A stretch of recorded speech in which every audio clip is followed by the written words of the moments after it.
Johannes, good to see you. Hope you're well. Let's start with the news that broke earlier this morning. BHAFC Science CFA now confirmed a six-game ban. Just sort of your reflections, feelings, sort of thoughts on that and that announcement. It's a lot of games. And it's probably how it is. I think when you behave like that and we do something like that, then you have to expect that you will be suspended, and then of course it's a matter of how many games, and there's probably a protocol for the kind of offence, what you do, and then what you can expect from kind of suspension. So that's probably where we are. And in terms of BHAFC himself, he's clearly admitted the charge. There's been an apology put out as well, but I'm sure there is I can sort of sense maybe a disappointment in the way that he has behaved. Is that fair from your perspective, that there is a disappointment about the way that it's unfolded and the way that he's sort of conducted himself? I'll not say I'm disappointed. I think what's important to understand is when you're dealing with young players, and especially inexperienced players, because I think it's fair to say this is probably his best season ever as a player, and that comes with a bigger responsibility. It comes with a different approach to him from an opposition perspective, and it's fair to say that it's been probably too much for him to deal with, and it's been too difficult for him to deal with. Disappointment is not really important for me. I think it's important that we make it very clear to all the players that are in the building that we behave in a certain way. If you do something that is not within the frame that we want players to behave, then of course there's a consequence, and there will be a consequence for him. But I think it's also important that we show all the players that are in the building and all the employees that are in the building that even though you make a mistake, we're still here to support you. Are you able to provide any sort of context around it? Because I haven't seen it. I'm sure a lot of fans maybe haven't seen it. I think when you see the word spitting and you think about what that could be, there is a picture that's painted in your head, and it's not a particularly nice one. We all know that. So I don't know if you have seen it, but you're able to provide any sort of context on what exactly happened? It's a second half incident where they run past each other. I think it's just before or after a free kick situation, and there's definitely, you can see there's an argument between them. They're probably going at each other, and he runs past them, and you can see that he does a movement towards him that could potentially be him spitting. And then of course that was also what he said afterwards, that it is. I think also what he mentioned, BHAFC, is that it was really not a lot, but I think everyone who knows what it is to be spat at knows that enough is enough, and whether it's not much or too much, then it's still enough. So for his understanding also to know that it's not something you can do, and it should never happen again. So we've seen it, and he also quite early admitted that there was something. And just finally on this point, there will be obviously people looking at this incident. There'll be people looking at sort of the Kenny McLean one earlier in the season with the language that he used towards a match official, and they'll be speaking maybe about discipline and whatnot. What would your response be to people who maybe look at this group and say that potentially there is a little bit of a discipline issue? What can you say to maybe reassure them about that particular issue? Yeah, but I cannot reassure them that things like that will not happen again. We are human beings, and we can affected by and will be affected by emotions. Saturday was emotions on a fantastic note, in a fantastic way. It could potentially in the future be emotions in the different scenario. I think it's just important that we of course address it, and that we talk about it as a club and as a team. And BHAFC also did to the group of players, where he admitted that it was not good, and it was disrespectful, and the last thing he wants is to hurt the team, and now he will hurt the team. So I think that was the first step for him to take. I think incidents can happen. Some incidents should never happen. This is one of them that should never happen. But I think when you talk about tackles, when you talk about red cards, bookings, so on, you have to look at every one of them and see what's the context behind it. What's the context that just happened before and after. So everyone is an isolated, and it's probably its own case. Of course, we also have to look at that we are probably the team in the league that have had probably most suspensions and game bans so far this season, which is too much. And if we have ambitions to be higher in the table, then this cannot be the future for us. Yeah, let's hope that's the end of the questions that I'm going to have to ask you on FA related matters, because I'm certainly bored of them. Let's move on to sort of more. I think but I think it's just fair to say, but because there's a feeling, and I probably that feeling will be in a lot of us. But I think, of course, there's a line of what you can do as a player, and you cannot step over the line. And Borja definitely did that, so that's not acceptable, and we cannot blame anyone for taking a decision that he will be suspended, because that's fair, and he should expect that when he does a thing like that. The only thing which I think for us, and you also mentioned it yourself, is that it's fine with us that we are the club at the moment where there's a lot of attention, there's a lot of eyes, and there's a lot of charges going on. But we just wanted to be out there, so it's all the other clubs as well. And I've seen too many incidents in the league, and where I didn't see any charge the week after. So that's the only thing I don't understand. But you will never hear me say that what we have done, or is particular this situation with Borja, you will never hear me say that this is acceptable, because it's not. I just wanted to be out there, so it's something we can expect from week to week, that they will take those incidents up and they will charge them. Yeah, and clearly there's a precedent with spitting as well. We've seen other players get 6 games for that. But and not to sort of pick on this individual case in particular, but when you look at what Cunha did in the Premier League and 2 games for that, it doesn't necessarily feel like they're particularly equal. I won't make you comment on that. So you said that. Fitness issues then and the squad. Josh Sargent, let's start there. You're hopeful that he'd be able to get some minutes this weekend. Is that going to be? That's the plan, yeah.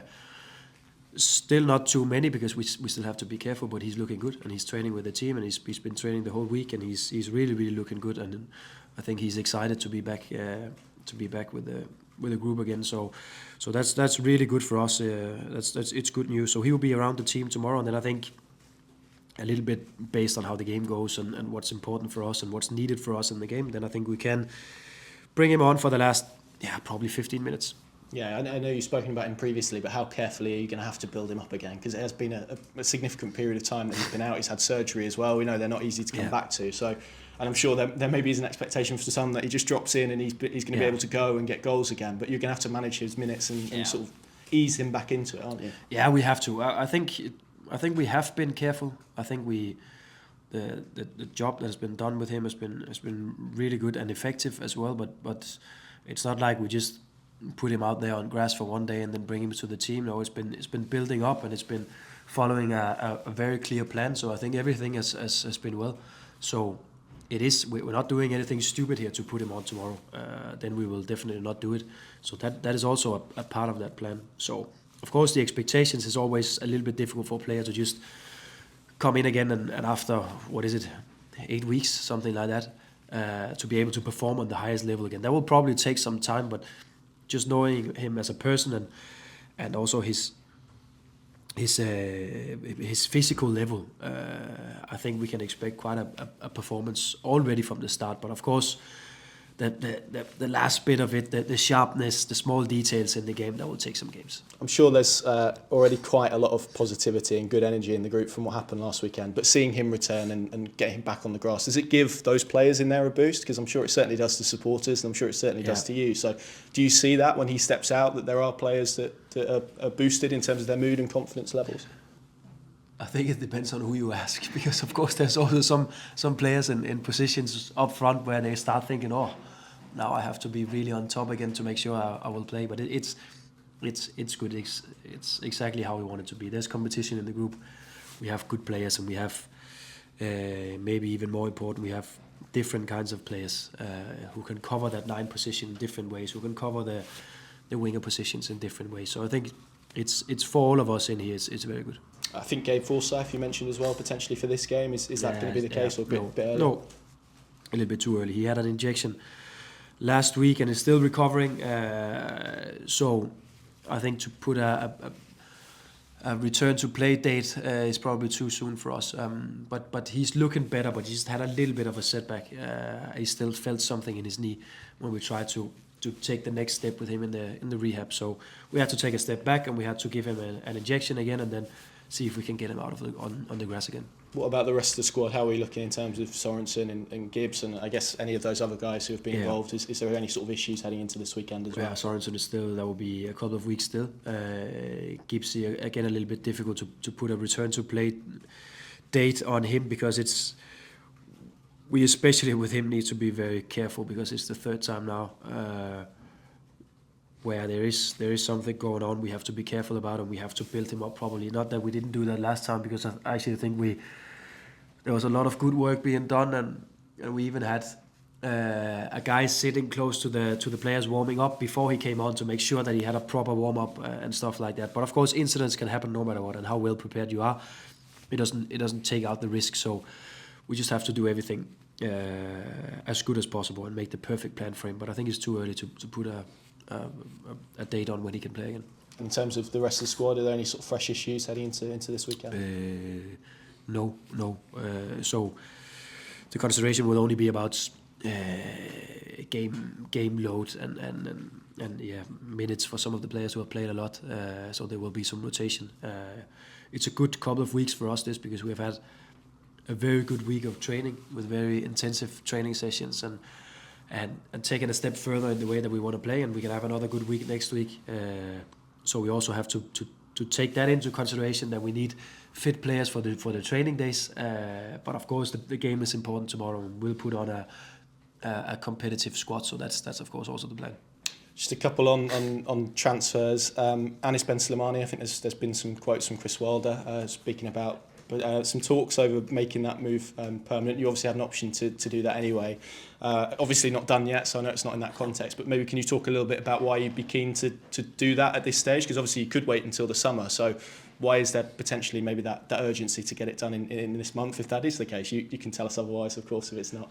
I think it's fair to say that we are looking at bringing Anis in as a part of the group, and also on a longer contract than only to summer. I think when you do that, and when you have the option to do that, it gives the player some clarity on what he can expect in his career and his future, which often leads to even better performance and even better integration and everything that we do here. So that's a part of our thinking about making that move now. Of course, we still have to find that agreement with the club and player and everything, so we're not there yet. But I think what you've shown as a player for the team, I think you've shown enough to everyone to make it clear that he's definitely a player that will be useful for us. So that's something we think about. And then of course the contract stuff, timing is important, but if we can do it now and then secure that he will be our player, then why don't do it now instead of waiting to summer? And in terms of sort of transfer activity generally, is it all still quiet and not expecting sort of anything imminently as is the case sat here today? I will not say it's quiet, because there's a lot of things going on. But again, where are we? We are the 10th of January, so there's still a lot of days to go. I think so much again also transfer-wise is about timing, and it's about, of course, other clubs being willing to let a player go. There can be games where they potentially still want the player available, and then after those games they can probably accept a transfer. So there's many different scenarios, and we are well prepared, and we're looking at different kinds of players. And I think it's fair to expect that we will bring players in this window. That's what we are trying to do, and I think it's going to work out fine for us, I think. Noted. Two, I did want to ask you about, obviously the club this week recalled Vicente Reyes and Kennebo from their loans, Cambridge and Stevenage. Can you talk a little bit around the plan for those two guys coming back now? How do you see it sort of panning out for them for probably the rest of the window and the rest of the season? Yeah, plan is that we always need at least 3 goalkeepers around the training every day. We have George Long, we have Angus Gunn, and so far we have had Archie, sometimes also goalkeepers from the 21s being a part of the sessions, but at least 3 goalkeepers. And we think it's about time that Archie will get out there and get some game minutes, because that's the next step in his development. And I think it's realistic for us to expect that we can find a club for Archie in this window. So to take care of his development is best for him, to put him out on loan. And then of course we have to recall Vincent, because we need the 3 goalkeepers, and he's also a goalkeeper that we have definitely some expectations and ambitions on his behalf, because I think he's done well on his loan spell. and I think he's a young goalkeeper who could benefit from our training environment. So I think it's a good swap. Ken, a little bit different case, because it's of course, we had to look at the game time that he got in Stevenage, and that was of course not too much. So I think we had to call him back and see if we can find another place for him to go out on loan where he can have more minutes. The FA Cup then, and turning our attentions to that, what does this competition mean to you? Was it one that was particularly prominent in Denmark? I think Glenn's spoken about how when he was younger it used to be on TV, and his love for Liverpool because of that and whatnot. So is it the same for you? Is it a competition that you've sort of grown up watching over the years? Yeah, it's big in Denmark. It's a competition that everyone who loves football, they follow. It's on television, and everyone will follow the teams they support, or just to watch English football. So it's really, really big. So it's been a big part of me when I was younger, watching football from all the best leagues out there in the world. So I'm just excited to finally have the chance to be a part of an FA Cup game. It's big, and it's not something you can just expect as a coach that you get the chances to be in games like that. So that will be big for us, and hopefully also the expression we have as a team tomorrow will indicate and signal to all the ones looking that it is big for us, it is important for us. And in terms of the chance to play a Premier League team as well, obviously you got that earlier in the season against Crystal Palace. For where you're at now and where this team is at and the stage of its development, how important and how good an opportunity is that for you probably to see where they're at? It's a very good test. It's a very good test, and you know, sometimes you can do it in pre-season with friendlies where you can arrange a good schedule where you play against some teams from probably even a higher level than yourself, to see where you are and see how close you can get. This is even better because it's a competitive game. It's a game where something is at stake. So it means a lot to us, and I'm really, really excited to see where we are as a team, because it will give us some very good answers. We will probably, or there will be moments in the game tomorrow where we will suffer a little bit, where we have to defend and we have to be solid and we have to work really, really hard. But hopefully there will also be moments where the things that we have been able to show, some moments in the Championship, we can also show against that even better team. So that's what I'm really looking forward to. Yeah, and in terms of them, is it a case where you know, clearly they will rotate and you will rotate, but is it one of those where you'd like to see as much of their Premier League team face you as possible, because you get a good sign of where you're at, or again because you want to progress, you want to win? It's I guess. Yeah, I think it's always fun to beat the best possible team, and if they bring in their best players, it's always more fun to beat them. So yeah, we just. Their team selection is up to them. We play against 11. They select for that one. We hope, of course, they come with a good team, and we will do the same. And hopefully, we can have a good game tomorrow. That's our plans. And we've had a very, very good training week. Of course, we have a lot of respect for them because it is a good team, and they have a lot of good players and have done well for so many years in the Premier League now, also in Europe. So it's an experienced team, even though they have some young players. So we are really looking forward to it. Final couple from me, but Brighton, I think when you think about Championship teams, they quite often get sort of held up as the example of what Championship teams can do in terms of particularly data-led stuff and innovation and whatnot. I mean, how impressed are you by what they've done over the years to get themselves to the Premier League, but to stay there? Because as this club knows all too well, that's often the hardest step. Yeah, really, really impressed, because of course they've taken some big steps, and they've also changed their approach in the game, probably, where the first season, or the first couple of seasons they had in the Premier League, was a little bit different style to where they are now as a team, where now that style of play is really, really dominant. It's really, really clear what they want to do.